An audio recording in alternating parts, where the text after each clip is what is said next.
Falar um pouquinho de prevenção e combate à lavagem de dinheiro, né? E agora citado financiamento do terrorismo. Na verdade, a gente já citava, né? Mas agora ficando mais claro um pouquinho nos tópicos da prova, tá bom? Então, módulo 2, CPA 20, o tópico 2.3, né? Prevenção e combate à lavagem de dinheiro e financiamento ao terrorismo, né? O famoso PLD-FT. Então, vocês devem se deparar com isso na prova a partir de abril, e aí é importante estarem atentos a essas mudanças, beleza? A parte inicial não muda absolutamente nada, certo? Aqui a ideia da gente é trazer um pouquinho, né, relembrar um pouquinho o assunto lavagem de dinheiro e, consequentemente, a gente entender ali o que é, né, esse crime, né, seguindo tudo que está escrito na legislação vigente, tá bom? Mas citando também a instrução normativa da CVM, né, e a circular do Banco Central. Então é importante ficar atento que são mudanças bem importantes que devem aparecer na prova agora a partir de abril, tá bom? Então vamos lá.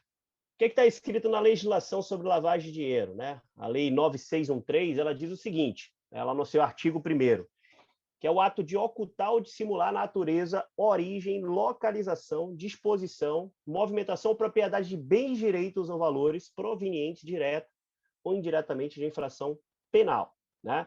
Então, aqui para deixar claro o que é lavagem de dinheiro, eu sempre cito que a gente pode se deparar com algumas questões citando, né, 3 crimes. A infração penal, que é o que gera o recurso sujo, né? Então, ou seja, a característica da origem ali é uma atividade ilícita.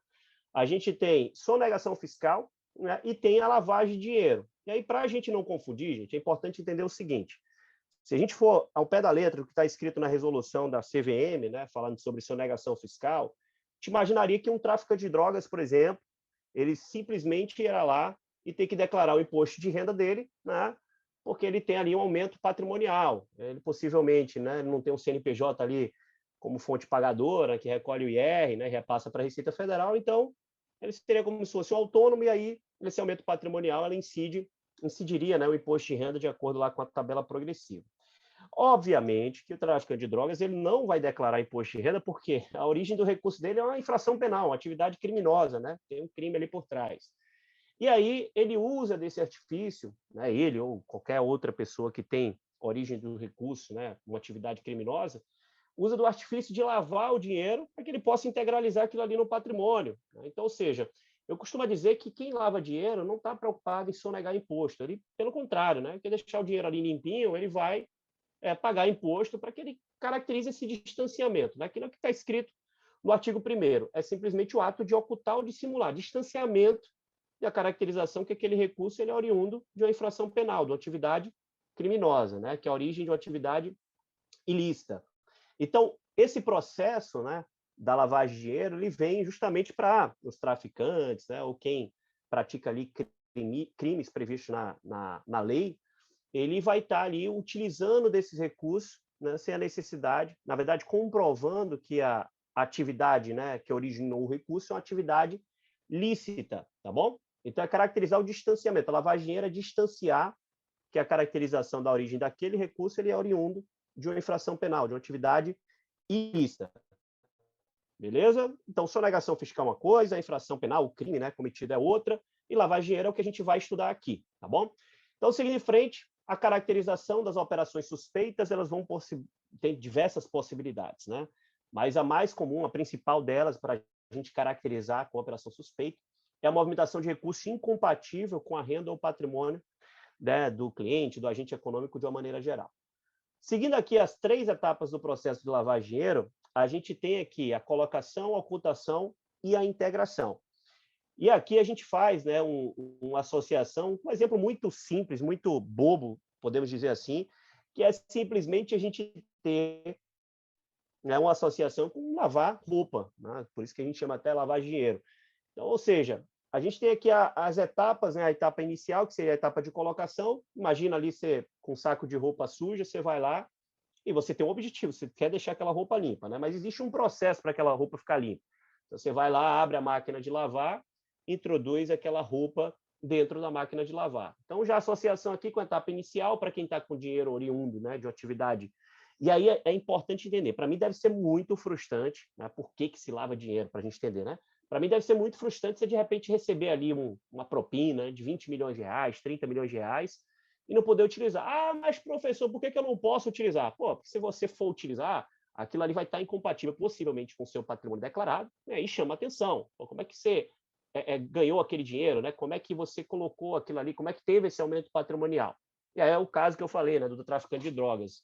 Ele não tem como, ele não declara o imposto de renda, não coloca ali no patrimônio, porque o recurso ainda está com origem, né, de uma atividade ilícita, né? Seria infração penal. Então, crime. E aí, consequentemente, a ideia de lavar dinheiro é poder usufruir daquele recurso, porque deve ser muito frustrante você ter lá 20 milhões de dinheiro, né, em espécie, ou sei lá, em obra de arte, alguma coisa do tipo, e você não poder usufruir, né? Não faz muito sentido. Então, esse processo pelo qual, né, a gente tem aqui as etapas características, né, de lavagem de dinheiro, é exatamente para lá no final, que essa etapa de integração, o recurso, né, ele tem uma origem característica limpa, né, de dinheiro limpo. Então, trazendo novamente a associação, etapa inicial, colocou o recurso, né, no caso aqui com a nossa associação, na maquininha de lavar, e aí trazendo para o crime de lavar dinheiro, seria pegar aquele dinheiro sujo, oriundo de uma atividade criminosa, e conseguir introduzir ele na economia, né? Fazer passar pelo caixa, fazer um depósito, uma conta corrente, alguma coisa do tipo, tá bom? Essa é a etapa inicial, a etapa de colocação. A segunda etapa é característico pela fase em que os criminosos eles tentam dificultar a identificação da origem do recurso, porque ela é uma atividade, né, criminosa. Então, pô, você vai fazer diversas movimentações, que é a etapa lá associando, né, com o exemplo besta que eu dei, fechou a maquininha de lavar, começa a movimentar aquela roupa dentro da máquina de lavar. Então, imagina que ali é a economia, né, o sistema financeiro, você conseguir transitar ali de diversas formas, diversas movimentações, que vai se distanciando, aquele recurso vai se distanciando cada vez mais da origem dele, que é uma atividade criminosa. Então, a ideia é dificultar a identificação, né, e caracterização que a origem vem, né, de uma infração penal, beleza? Para que no final, na terceira etapa, que é quando a gente abre a portinha da máquina de lavar, a gente tira aquela roupa e ela está limpinha. Você pode usar e sair na rua que ninguém vai identificar que aquela roupa estava suja. Então, é um momento, das três etapas, é um momento em que o dinheiro volta com aspecto limpo, ele volta com essa aparência característica de uma atividade lícita, né? E não mais uma origem de uma atividade ilícita, beleza? Dica aqui, né, que a gente sempre dá, uma dicasinha boa para a prova, é lembrar do tal COIN, que eu brinco, né? Eu digo que em bom português seria moeda em inglês. Mas aqui, basicamente, lembrar do COIN vai trazer para vocês a sequência das três etapas, né? C de colocação, O de ocultação e de integração, beleza? Então, só uma dicasinha aqui que é válido, porque às vezes aparece uma questão que fala lá, né? Ah, característica por ser a última etapa. Pô, só com COIN vocês resolvem. Mas eu acredito que faz mais sentido a gente entender a sequência das etapas, lembrando que não comete o crime apenas aquele que participou das três etapas do processo, né? Participou de alguma das etapas, de alguma forma, vai estar sujeito às penalidades que a gente vai ver um pouquinho mais lá na frente. Beleza? Então, seguindo aqui a sequência, né? A gente tem essas tais penalidades. É importante que é uma questão que geralmente aparece na prova. Quais são as penalidades para quem comete o crime de lavar dinheiro? A gente vai perceber que não é só para quem comete o crime, mas, né, quando aparece essa questão, aparece dessa forma. Então, a pena, né, a penalidade é uma reclusão de 3 a 10 anos e multa. E aí, em algum momento, a prova da MIMA, nas alternativas, colocou detenção, né? E aí, puxa vida, caramba, como é que eu vou saber a diferença entre reclusão e detenção? E não precisa saber a diferença, aqui ninguém está estudando a parte da legislação a fundo para entender a diferença, né, de reclusão para detenção. Óbvio que eu acredito, né, que não faça muito sentido aparecer detenção na prova, porque vai confundir vocês, mas aqui fixe na mente de vocês que é reclusão e multa. Reclusão e multa. De 3 a 10 anos a reclusão, né, e vai pagar a multa. Mas o mais importante para mim, talvez, seria a prova cobrada da seguinte forma, né, entender quem está sujeito às penalidades. Então, para quem converte, né, faz todo o processo, ó, ocultar ou dissimular a utilização de bens, direitos ou valores provenientes da infração penal, para quem converte em ativos lícitos, né, faz todo o processo. Mas também incorre na mesma pena para quem adquire, recebe, troca, negocia, dá ou recebe em garantia, guarda, tem depósito, movimenta ou transfere. E também para quem importa ou exporta bens com valores não correspondentes aos verdadeiros. E aí também incorre na mesma pena para quem utiliza na atividade financeira, né, bens, direitos ou valores provenientes de infração penal, ou participa de grupo, associação, escritório que tenha conhecimento, né, de que a atividade principal ou a atividade secundária seria dirigida nessa prática de lavagem de dinheiro. Importante entender que aqui não tem brecha, participou de alguma forma, né, tem diversos casos aqui para a gente falar, como, por exemplo, né, um político que foi preso e a esposa dele também foi presa porque estava portando, né, as joias, que depois foi identificado, né, que ele lavou mais de 7 milhões de reais numa joalheria, e a joalheria, de fato, né, foi indiciada lá, e teve que trazer, né, todas as informações, e a gente vai perceber, né, a necessidade do registro das informações por parte das empresas que estão sujeitas ao processo de prevenção, né, mas entender que aqui não tem brecha, né, adquiriu, trocou, negociou, né, não fez todo o processo da lavagem de dinheiro, mas participou de alguma forma, está sujeito às penalidades, né, que seria reclusão de 3 a 10 anos e a multa, tá bom? Então, não esqueçam isso, que não tem brecha, não é só para quem pratica o crime. Ah, importante falar, né, que está sujeito a quem? Ah, letra A, sonega imposto. Não, gente, quem está sujeito a essa penalidade é quem participa de alguma forma do processo de ocultação, né, e dissimulação dos bens, da caracterização que a origem desse recurso seria uma atividade criminosa. Beleza? E aí, quem está sujeito a essa lei, né, e a regulamentação? Está lá no tópico 2.3.1.1, tá? Ou seja, fala das instituições financeiras, que fica super fácil a gente identificar, e das instituições não financeiras, que aí talvez seja um pouco mais difícil. Porque quem está fazendo a prova da CPA 20, teoricamente, é quem já está na instituição financeira, e é comum sempre a gente fazer associação, né, ao nosso negócio. Então, consequentemente, a prova sabe disso e às vezes vai colocar lá quem está sujeito à lei e à regulamentação. Letra A, somente as instituições financeiras. Não, tem outras instituições também que estão sujeitas a esse mecanismo, essas responsabilidades, tanto de profissionais, né, quanto das próprias instituições. Importante entender que é bastante coisa, né, que está escrito lá na legislação. Porém, a gente vai ficar atento assim, que é super fácil identificar as instituições financeiras.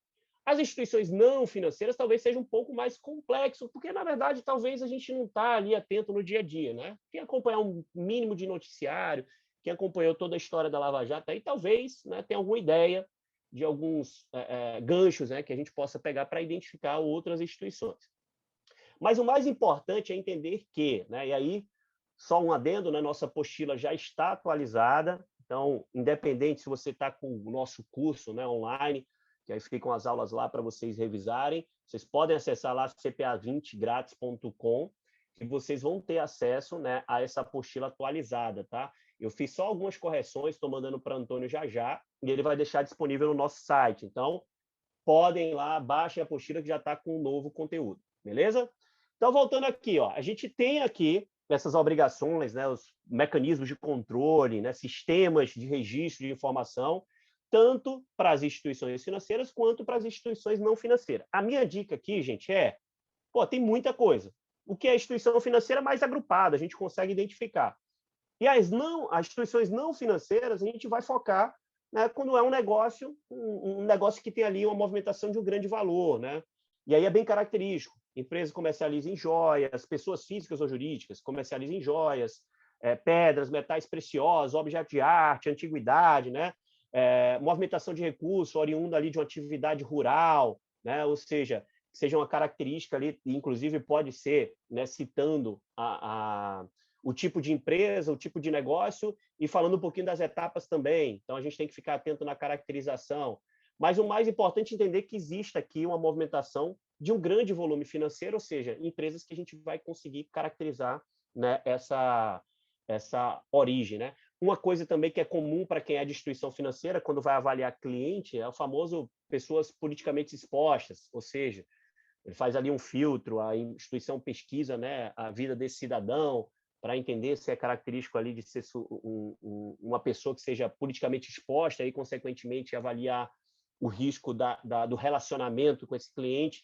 Mas, quando a gente fala das instituições em si, né, fica fácil a gente identificar quando a gente entende, né, um pouquinho que, além das instituições financeiras, existem instituições, né, e pessoas, né, que aí seriam características de pessoa física ou jurídica, que movimentam recursos de grande valor, tá bom? Então, seja de origem rural, animal, seja ali de caracterização de movimento, né, de compra e venda de joias, setor imobiliário também, né? Então, característicos ali de movimentação de grandes volumes, certo? Então, não daria aqui para a gente memorizar tudo, é muita coisa, mas entender que fica claro para a gente identificar as instituições financeiras e as instituições não financeiras, né? A gente associar essas movimentações de grandes fortunas e grandes volumes, beleza?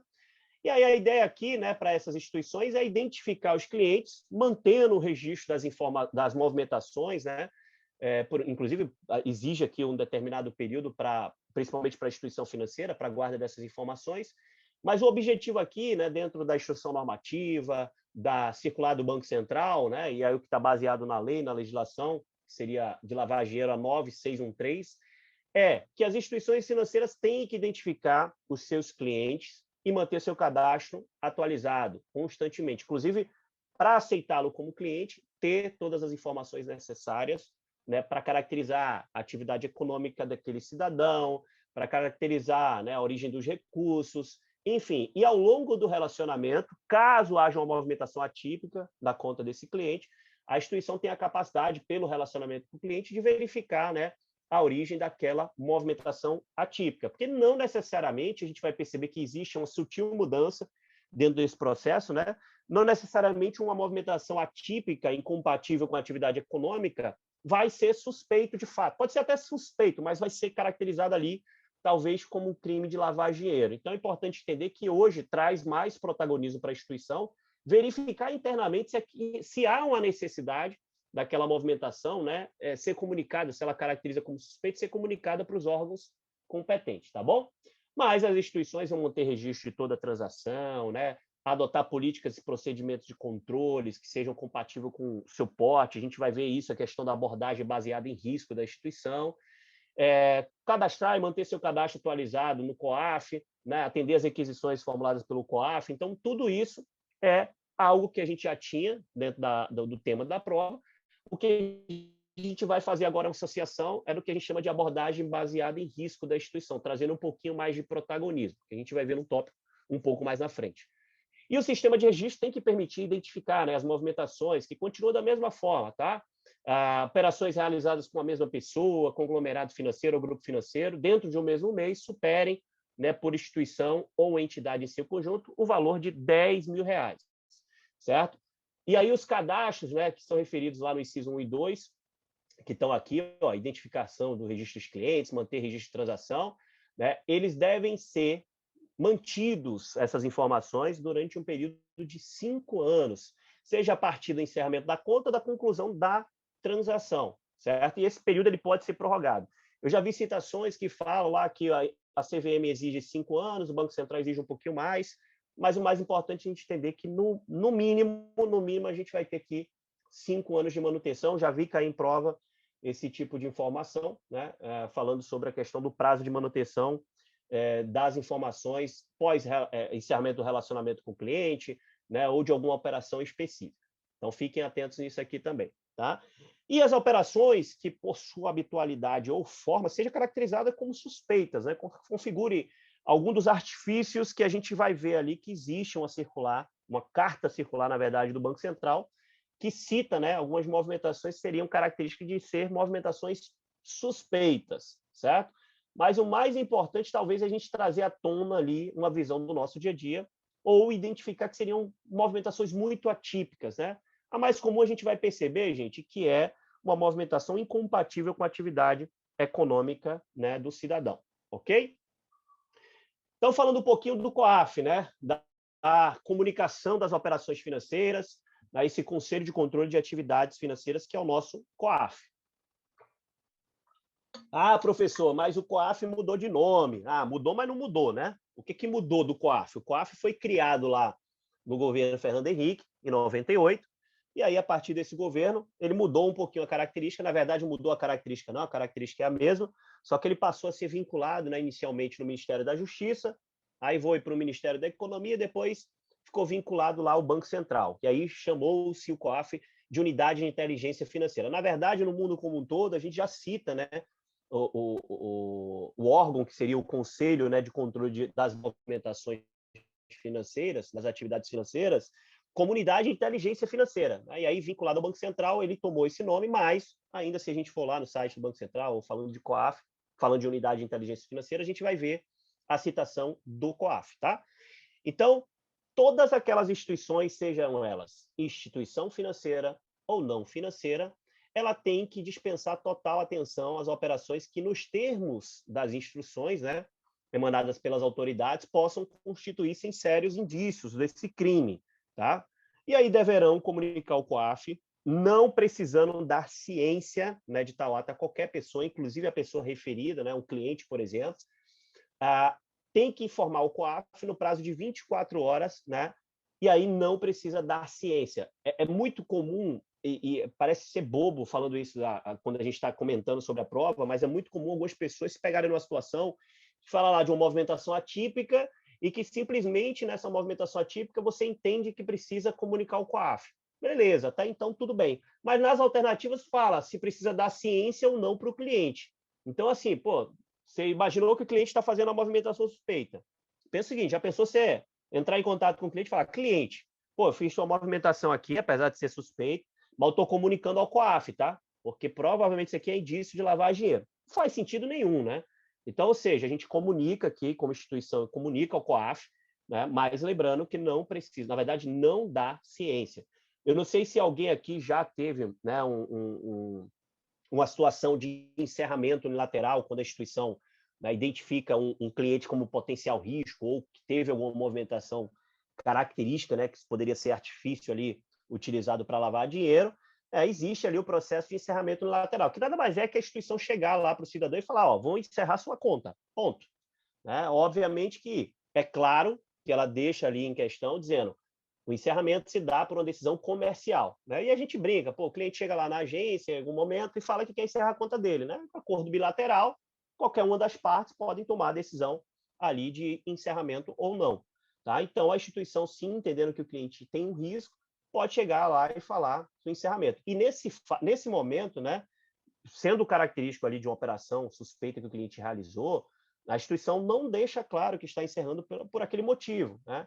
É uma questão assim interna mesmo e segue para os órgãos competentes, porque nem instituição, nem muito menos o COAF, né, vai ser ali o órgão que vai mandar prender ou que vai investigar a fundo. O COAF averigua ali a movimentação, ver se de fato é um artifício utilizado para lavar dinheiro e encaminha ali para Ministério Público, Polícia Federal, para de fato verificar, né, se vão seguir, se vai mandar ali ou se vai ser sofrer as penalidades que estão previstas na lei, ok? Então, a instituição comunica, seja as movimentações suspeitas, né, ou as que são... E aí, a principal forma de a gente identificar isso é verificar as movimentações que são incompatíveis com a atividade econômica, beleza?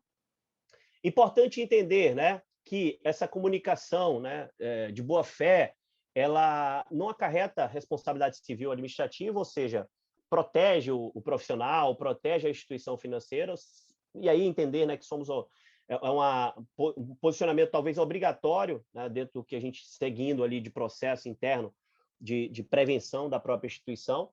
Então, entender que isso talvez traga um pouquinho mais de tranquilidade para os profissionais, principalmente das instituições ali que têm um potencial risco do negócio, ok?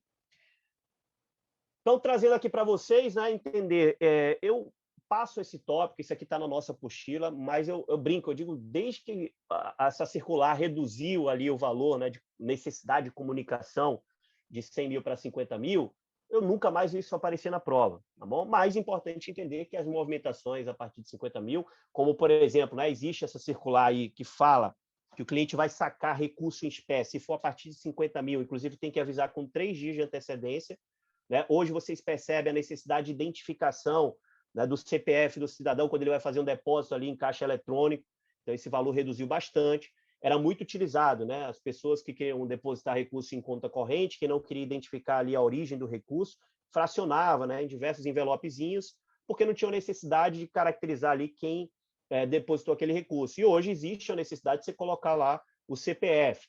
Então, está reduzindo cada vez mais os valores, principalmente para transacionar recursos em espécie, justamente para que a instituição consiga identificar talvez mais facilmente, né, de quem está indo, para quem está indo, enfim.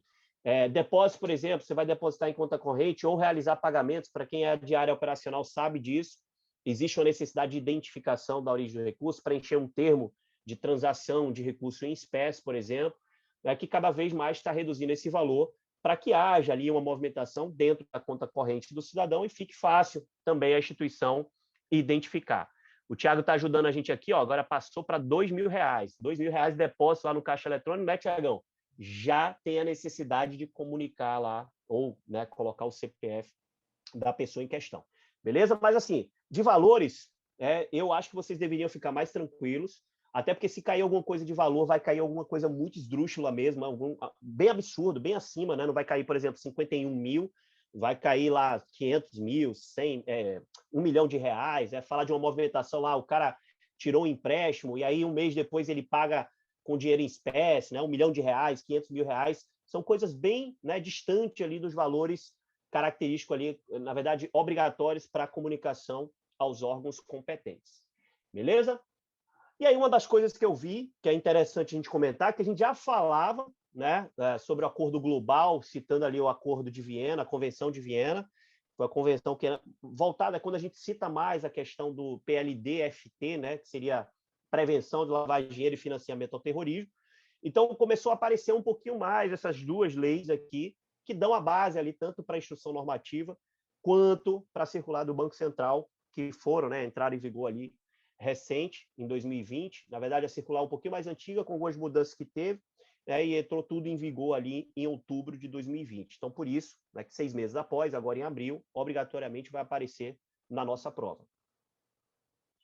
E aí, gente, importante entender, né? Em decorrência da globalização, existe uma necessidade de uma cooperação global ali de todos os órgãos, os bancos centrais, né, os bancos de maneira geral, para cooperar, para evitar, né, e fazer ali de uma maneira geral o processo de prevenção da lavagem de dinheiro e financiamento ao terrorismo. Na citação dessas duas leis, é importante entender que a 13.260 ela disciplina ali sobre a questão do terrorismo, certo? E a 13.810 ela fala sobre o cumprimento das sanções impostas pelo Conselho de Segurança das Nações Unidas, ou seja, citando a questão do acordo global, tá bom? É importante entender, tá, que tanto, né, para a instrução normativa da CVM quanto a circular do Banco Central, a ideia, né, é cumprir essas sanções que são impostas e descritas nessas duas legislações, certo? Aqui fala também, dentro dessa lei 13.810, da questão que bloqueio de bens, né, dos agentes ali, quando chega na mão do juiz, ele tem uma obrigatoriedade de se bloquear os bens até o processo, né, ser finalizado. Tá bom? Já vi algumas pessoas comentando, tem que dizer que é no prazo de 24 horas. Gente, assim, não necessariamente a prova vai querer entrar a fundo na legislação, acho que ela entra no conceito, né? Eu brinco muito que esse módulo 2 ele tem uma essência, e quando a gente traz um pouquinho para lavar dinheiro, ele também tem essa mesma essência, né? Que seriam as práticas, os processos, olhar a legislação, não a gente entrar no detalhe da lei, até porque se eu fosse pegar lei 13.810, lei 13.260, circular do Banco Central, instrução normativa da CVM e a lei 9.613, a gente ia ficar aqui uns 5 dias estudando e mesmo assim a gente não ia entender, né, o que a prova traria para a gente. Então, é mais uma essência do que a necessidade de a gente aprofundar a legislação, certo? Agora, óbvio, é importante entender que me parece que a gente vai voltar a citar novamente na prova, né, o acordo global, baseado nessas duas leis aqui, né, que na verdade são leis específicas para a gente trabalhar um pouquinho, que a base lá da instrução normativa e da circular do Banco Central, né, ela visa o cumprimento dessas sanções que são impostas pelo órgão global, pelo Conselho de Segurança das Nações Unidas. Ou seja, a ideia aqui é ter uma cooperação mais firme dentro desse processo, né, e trabalhar muito bem essas políticas de prevenção à lavagem de dinheiro e financiamento ao terrorismo, certo? E aí, mais para frente aqui nesse tópico, né, a gente vai ver um pouquinho disso, né? A gente vai ver a citação novamente do GAF, que já apareceu muito tempo atrás e deixou de aparecer, Acordo de Viena, que é um acordo global, né, para evitar práticas ali de financiamento, falava de financiamento ao terrorismo, né, tráfico de drogas, entorpecentes, substâncias psicotrópicas, coisas bem, né, no nível ali de entendimento bem complexo, mas que na verdade é entender que é um acordo global para trabalhar muito bem esse processo, né, de prevenção de lavagem de dinheiro, tá bom? E aí, é trabalhar, né, esse conceitual da preocupação, né, com essa crescente, vamos dizer assim, tendência da produção, da demanda do tráfico ilícito. Na década de 80 foi quando já veio, pela questão do narcotráfico, né, a transferência de valores, né, de maneira internacional e de difícil dificuldade dos órgãos conseguir, né, trabalhar um pouquinho o conceito, né, do crime, da atividade ilícita, da infração penal, do processo de lavar dinheiro, né? Por exemplo, quem assistiu a série Narcos ali deve lembrar que lá o Pablo Escobar dizia que o recurso dele era oriundo lá da atividade, né, econômica, que era ele tinha uma frota de táxi, enfim, transitava aqueles valores exatamente, né, valor dinheiro em espécie dentro, né, dessas corridas, supostas corridas que os taxistas faziam, enfim, tentar colocar de alguma forma aquele recurso em circulação, né, seguir aquele processo das 3 etapas, para que a caracterização fosse de fato, né, que a atividade econômica dele fosse ter aquela frota de táxi, tá bom? Então, são diversas possibilidades que existem, e aí, consequentemente, né, esse acordo global ele traz um pouquinho da cooperação entre os órgãos, para que, de fato, né, a gente não seja característico como facilitador desse processo. Inclusive, alguns atentados terroristas, né, por exemplo, o 11 de setembro foi citado que o dinheiro, né, o dinheiro que foi usado para o treinamento dos pilotos lá, dos aviões, ele transitou no sistema financeiro. Então, consequentemente, essa caracterização é para que se evite, né, esse financiamento ao terrorismo também, beleza? E aí, gente, eu acho que é importante entender, né, que aqui a gente tem a citação do GAF, novamente, na verdade, aparentemente ele vai aparecer na prova novamente, né? Como eu falei, também pode aparecer o Acordo de Viena, né? E também o Conselho das Nações Unidas, tá bom? Então, o CSNU, né? O Conselho de Segurança das Nações Unidas. Então, fiquem atentos nessas citações. É importante dar uma revisada aqui, mas na verdade não é nada muito diferente do que a gente já viu. E aí lembrar, né, que o GAF, né, ele é um órgão, seria o Grupo de Ação Financeira contra a Lavagem de Dinheiro. Ele é uma organização que tem um propósito que é desenvolver e promover essas políticas nacionais e internacionais, ou seja, essa prática, essa troca de informações, né, ou procedimentos de prevenção, tanto da lavagem de dinheiro quanto do financiamento ao terrorismo. Beleza? E aí, lembrando que é sempre característico das provas da Anbima, a gente tem que ter um entendimento aqui de sigla e o significado da sigla, né? Ou seja, pode aparecer GAF, como pode aparecer o Grupo de Ação Financeira contra a Lavagem de Dinheiro e Financiamento do Terrorismo. Pode aparecer aqui, ó, a CSNU, né? Como pode aparecer lá o que seria, né, a caracterização da CSNU, que é o Conselho de Segurança das Nações Unidas. Tá bom? Não fiquem preocupados. Professor, eu tenho que decorar que a lei de lavagem de dinheiro aqui no Brasil é a 9613. Eu tenho que entender que existe a lei 13260, a 13810, a circular do Banco Central, né? A instrução normativa da CVM. Não se preocupe nesse nível de detalhe, é mais entender que a junção, né, dessas ideias que estão baseadas na legislação traz ali para o Banco Central e para a instrução normativa da CVM o cumprimento, né, dessas sanções que são impostas lá pelo Conselho de Segurança das Nações Unidas, que é uma cooperação, nada mais é do que essa cooperação global sobre o processo de prevenção de lavagem de dinheiro. Beleza? Então, seguindo aqui em frente, né, que seria talvez o ponto máximo dessa mudança, dessa alteração, nada mais é do que a gente falar um pouquinho dessa abordagem baseada em risco para PLD-FT, tá? Vai ser muito comum, na minha opinião, aparecer aqui o PLD-FT, que não era característico aparecer, né? Tanto o PLD, acho que a gente falava de processo de prevenção, mas não citava assim o nome PLD, e também quando a gente cita aqui no final do PLD o FT, que seria financiamento ao terrorismo. Tranquilo? Então, abordagem baseada em risco para o processo de prevenção. Deixa eu só ajeitar aqui. Para o processo de prevenção de lavagem de dinheiro e financiamento ao terrorismo, né, seria essa introdução desse conceito, né, que seria trazer um pouco mais de protagonismo para as instituições, trazer um pouco mais de necessidade das instituições trabalharem, vamos dizer assim, a sua avaliação interna a risco. Então, Para quem trabalha em instituição financeira, não vai ver algo muito diferente do dia a dia. Aqui a caracterização é basicamente o que a gente já vê no nosso dia a dia, certo? Então, a ABR, que seria a abordagem baseada em risco, determina que as instituições precisam entender claramente os riscos da lavagem de dinheiro que afetam especificamente seus negócios, certo? E adaptar todo o sistema, né, do processo de prevenção, né, de lavagem de dinheiro e financiamento ao terrorismo.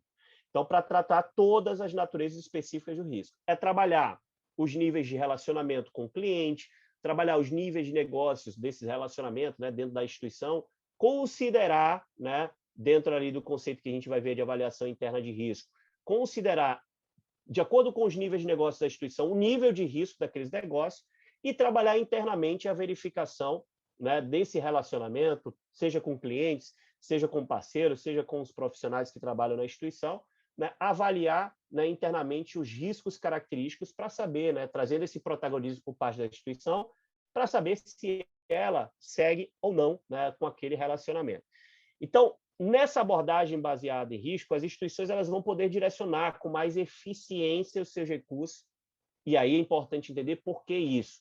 Porque trazer esse protagonismo é ela avaliar, criar um comitê, uma necessidade, inclusive, né, de designar um diretor para a implementação, certo? Desse processo de prevenção, para claramente, né, trazer, além desse protagonismo, mais responsabilidade.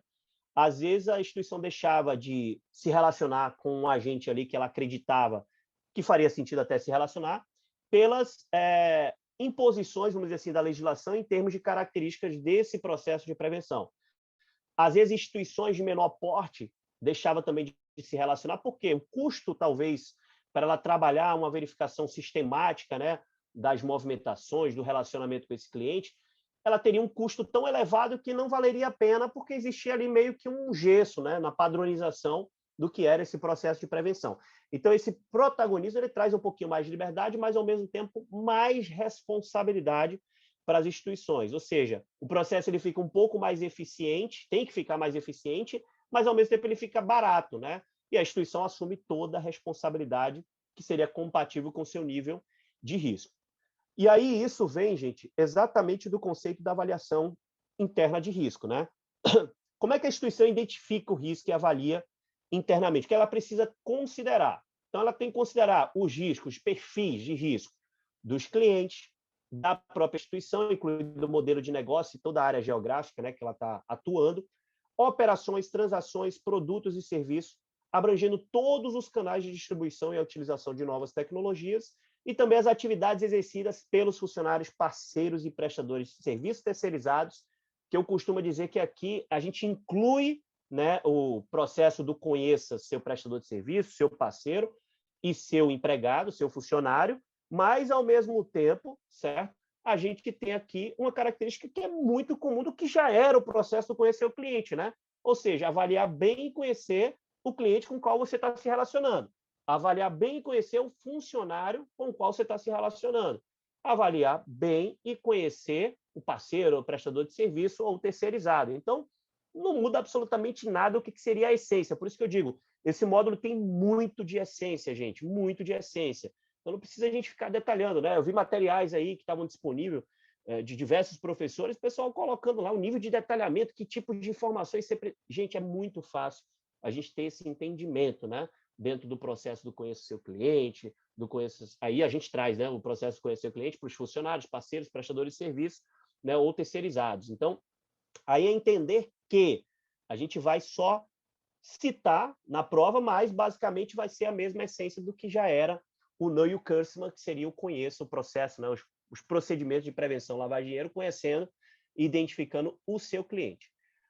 A avaliação interna de risco ela pode ser realizada tanto de forma centralizada, em instituição do conglomerado, né, e também do sistema cooperativo de crédito. É importante entender que a instituição que optar por realizar avaliação interna de risco também tem que formalizar essa opção, né, em reunião de conselho de administração ou, se inexistente, da diretoria da instituição. Lembrando que a designação de um diretor da companhia para cuidar da implementação, né, e ter essa responsabilidade, ela é obrigatória, caso a instituição vá trabalhar com esse processo de avaliação interna de risco. Beleza? Então, assim, não fiquem desesperados com essa mudança. Ah, meu Deus do céu, meu mundo caiu, vai aparecer 5 questões agora de abordagem baseada em risco, de avaliação interna de risco. Não, é essência, é trazer um pouco mais de liberdade para as instituições, trabalharem compatível com o seu risco, né? Traz um pouquinho, deixa um pouco mais barato esse procedimento, traz mais responsabilidade e protagonismo por parte das instituições. E aí, tendo esse entendimento, né, a gente segue aqui para o controle de efetividade das políticas e procedimentos. Então, tem as diretrizes aqui para implementação, né, e aí é importante entender que aqui é coleta de informação, verificação, validação e atualização das informações cadastrais, visando tanto conhecer os clientes, como funcionários, como parceiros e os prestadores de serviços terceirizados, registrar as operações, serviços financeiros, monitorar constantemente, né? Selecionar e analisar as operações, situações suspeitas, e analisar não é a necessidade de comunicar qualquer tipo de operação suspeita ao órgão competente, é avaliar internamente se de fato aquela é uma operação que faz sentido ser comunicado. Então, é onde a instituição começa a assumir sua responsabilidade, né? Mas precisa sim ter a obrigatoriedade ainda de comunicar as operações ao COAF, né, que seria o Conselho de Controle de Atividades Financeiras. Existe a necessidade, né, do comprometimento da alta administração com a efetividade e melhoria contínua da política. E lembrando, né, isso aqui traz um pouquinho à tona, quem trabalha no mercado financeiro sabe a quantidade de cursos que a gente faz de PLD, né? Talvez assim não seja tanta novidade, aparecer o termo PLD, porque e financiamento ao terrorismo, né, PLD-FT, porque no dia a dia, talvez quem já é de mercado financeiro, imagina aqui que para a prova da CPA 20, né, muitos, ou a grande maioria, vai ser majoritariamente de instituição financeira, então conhece lá o processo diário, e quem não é ainda vai se deparar ali com isso que eu estou falando, porque é uma avaliação constante, tá? Então, o processo de prevenção está bem característico, está bem claro. Eu acho que quem tem esse entendimento do dia a dia, essa mudança para a prova assim, vai ficar super. É só lembrar os termos, mas vai ficar super tranquilo. Eu acho que a prova vai trazer um pouquinho mais de evidência, inclusive, falando um pouquinho sobre instituição financeira, tá? Acho que fica mais característico do nosso dia a dia e, consequentemente, a gente ter esse entendimento, né, sobre abordagem baseada em risco e avaliação interna de risco. Ok?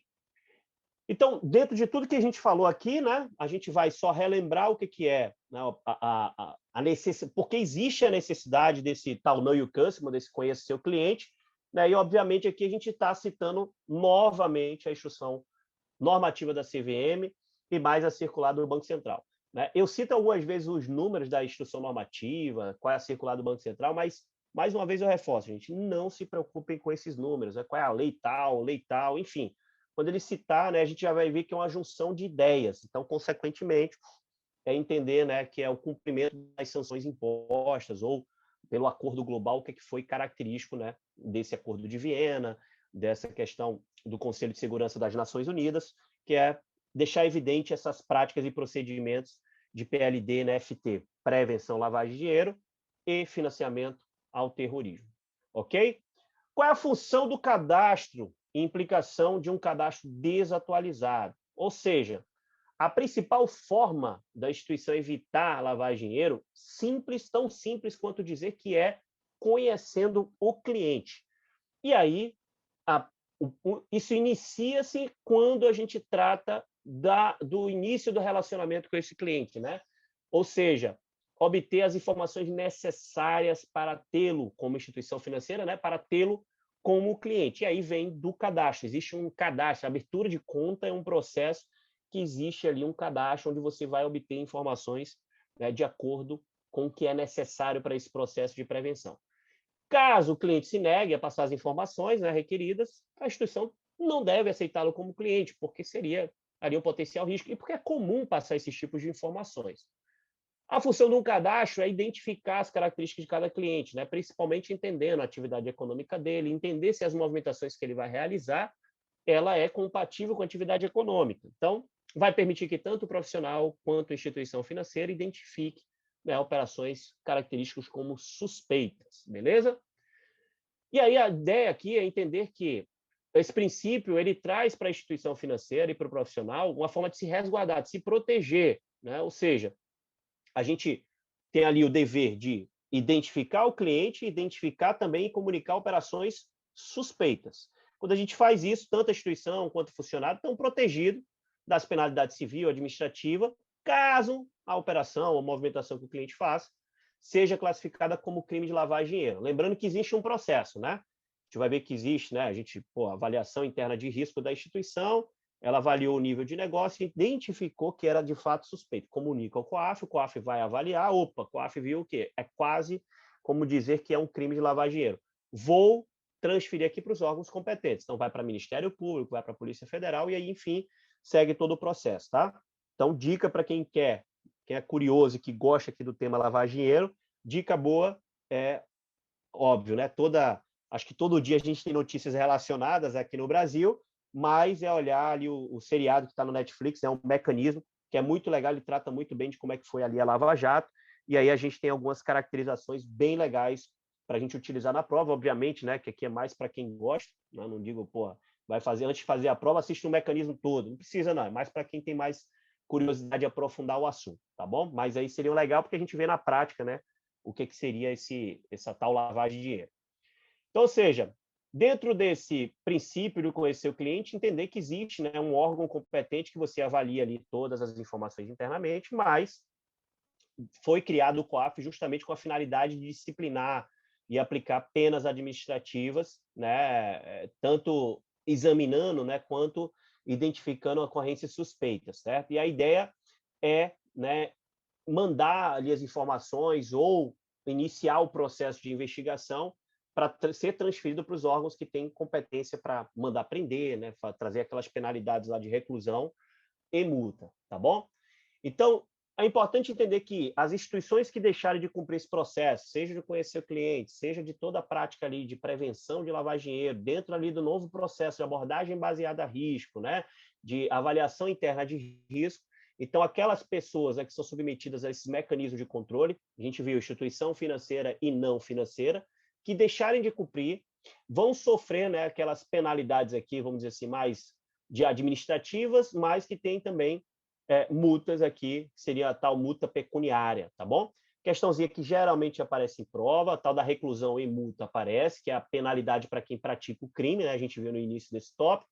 Então, para quem pratica o crime ou, né, para quem de alguma forma participou do processo, a gente tem reclusão e multa, mas as instituições financeiras e não financeiras que estão submetidas ao mecanismo de controle, que deixarem de cumprir as obrigações previstas, né, na lei, vai ser aplicada cumulativamente ou não pelas autoridades competentes as seguintes sanções: advertência, multa pecuniária variável não superior ao dobro do valor da operação, ao dobro do lucro real obtido ou que presumivelmente seria obtido com a realização da operação, ou, no caso, variável não superior ao valor, né, de 20 milhões de reais. Isso aqui é o que geralmente aparece na prova. Qual é a penalidade, né, que seria aplicada para quem para as instituições que deixarem de cumprir os mecanismos de controle, de prevenção? Aparece aqui os 20 milhões de reais. Uma das questões que eu acho mais besta da prova, por conta das alternativas, né? Porque as alternativas é 2 e alguns zeros. Então, meio que é para dizer assim, se você sabe quantos zeros tem em 20 milhões. Então, lembrem que é 20 milhões, não é 20 mil, como aparece lá na alternativa, não é 200 mil, não é 2 milhões, é 20 milhões. Então, multa pecuniária variável não superior a 20 milhões. E algumas das sanções aqui também, né, seria inabilitação temporária, cassação ou suspensão para exercer algumas das atividades relacionadas lá no artigo 9º da lei, certo? E aí fica mais característico isso aqui como uma pena administrativa, né, ou uma sanção aplicada para as instituições que deixarem de cumprir os mecanismos de controle e prevenção do crime de lavagem de dinheiro. Beleza? Então, duas questões que podem aparecer sobre as penalidades, né? É para quem cometeu o crime de lavagem de dinheiro e para para as instituições que deixarem de cumprir o processo de prevenção. Então, penalidade diferente.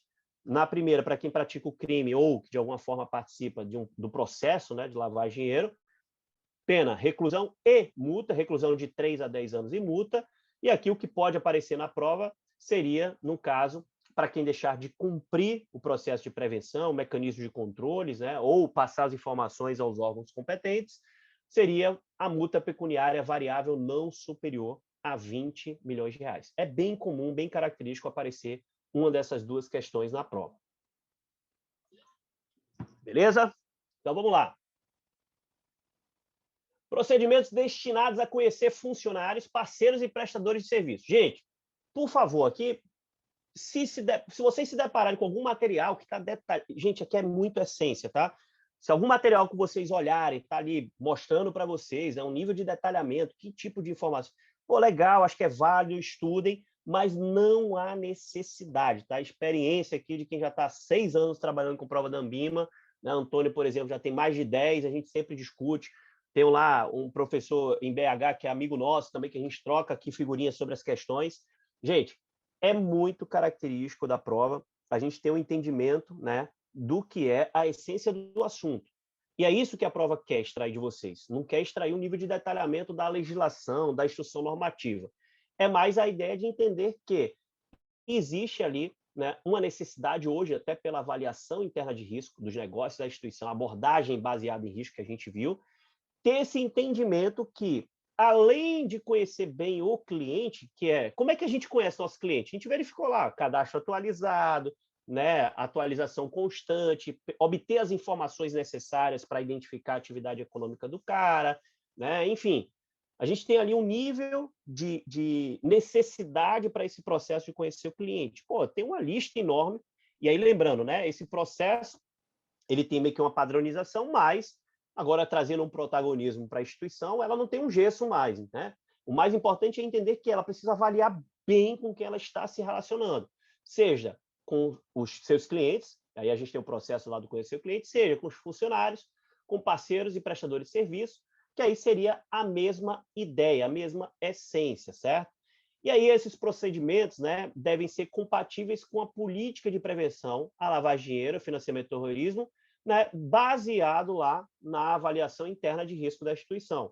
Ou seja, de acordo com o que foi trabalhado, lembra, a gente tem abordagem baseada em risco e avaliação interna de risco das instituições. Dentro da avaliação interna de risco tem os níveis de negócio. Consequentemente, eu tenho lá onde eu olho que eu estou me relacionando com o cliente, eu como instituição financeira, né, me relacionando com o cliente, com funcionários e com terceirizados, né, com prestadores de serviço de uma maneira geral. Então, a essência é a mesma, né? O que a instituição vai adotar como práticas de conhecer com quem está se relacionando.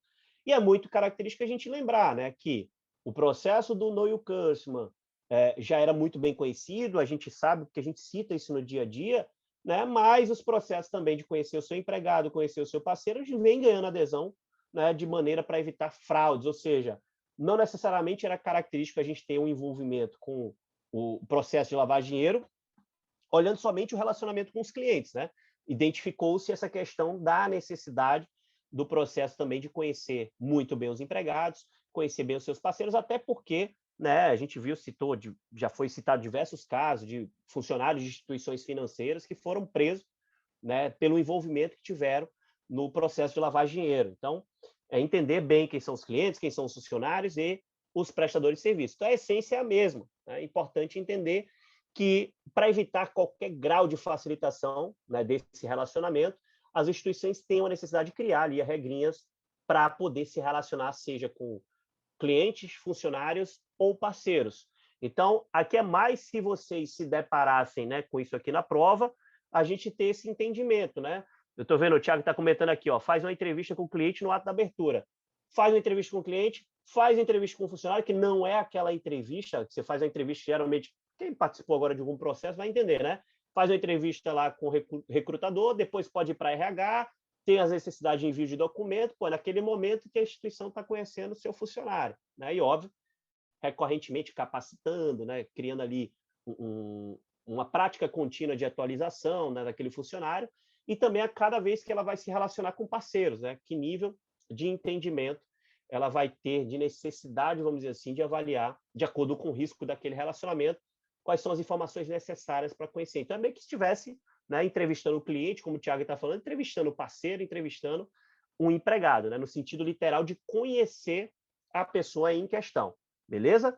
Então, esse nível de entendimento é a essência. Aqui não é trabalhar um nível de detalhamento, que tipo de informação, qual a documentação necessária para se averiguar. Não, é conhecer de fato, e se aparecer isso nas questões lá, vocês vão entender uma essência por trás, né? E a essência é o que a gente já conhece aqui do Know Your Customer, seria o conheça seu cliente, beleza? Então, coletar informações, entrevistar, ter um entendimento, saber com quem está se relacionando. Então, esse é o ponto fundamental das mudanças que a gente teve aqui para a prova. Então, trabalhar muito bem, né? Acho que, resumindo aqui, eu poderia dizer, a instituição vai avaliar internamente se a operação, se o relacionamento, de fato, né, pode ser caracterizado como suspeito, para poder seguir com os comunicados necessários. As normas que eram todas padronizadas, lembra que ela traz aqui de maneira micro, a instituição avaliando, baseado no risco, né, avaliando internamente o risco, né? Vai ficar sempre a critério da instituição assumir o risco de acordo com essa avaliação, certo? E quando a gente citar as movimentações suspeitas que podem aparecer na prova, a gente ter lá o entendimento, acho que é válido, se vocês quiserem também, por curiosidade, existe uma carta circular do Banco Central, que é a 4001, que lá vai dizer, né, sobre as movimentações suspeitas, que são diversas, são coisas do dia a dia, coisas que a gente, talvez, né, como funciona a instituição financeira, facilmente identificaríamos como suspeita. Mas a melhor forma, gente, a forma mais prática, para vocês não ter que olhar essa carta circular, né, ter um nível de detalhamento das informações, é entender que existe hoje uma necessidade de a gente estar mais próximo e assumir, nós como instituição financeira, e assumirmos esse protagonismo e essa responsabilidade, né? Deixando o processo, talvez, de certa forma, mais barato, mas assumir esse protagonismo traz mais responsabilidade por parte da instituição. Então, designar um diretor para a implementação, né, do processo, dos procedimentos, né, de PLD, FT, e aí lembrar da citação do Acordo Global, que nada mais é do que a gente vai entender, né, que seria as sanções, vamos dizer assim, impostas pelo Conselho de Segurança das Nações Unidas, ou seja, é mais avaliar que tanto a instituição normativa e a circular do Banco Central vai visar cumprir essas sanções impostas por esse acordo global. Tá? Então, não precisa se debruçar demais no assunto, é um assunto que, de certa forma, vai ter novas citações, porém, com a mesma essência, baseado em tudo que a gente já viu de lavagem de dinheiro, né? Para quem ainda não tinha visto o assunto, entender aquele início, entender as penalidades, né, que cabem ali, tanto para quem pratica o crime, quanto para quem deixa de cumprir o processo de prevenção, e analisar friamente que agora as instituições assumem o protagonismo por conta da avaliação baseada, né, baseada em risco e avaliação interna de risco por parte da instituição. Mas lembrando que esse protagonismo também traz mais responsabilidade, tá? Então, vou estar aberto aqui, já terminamos o assunto. Então, um grande abraço, até mais, boa noite e até a próxima.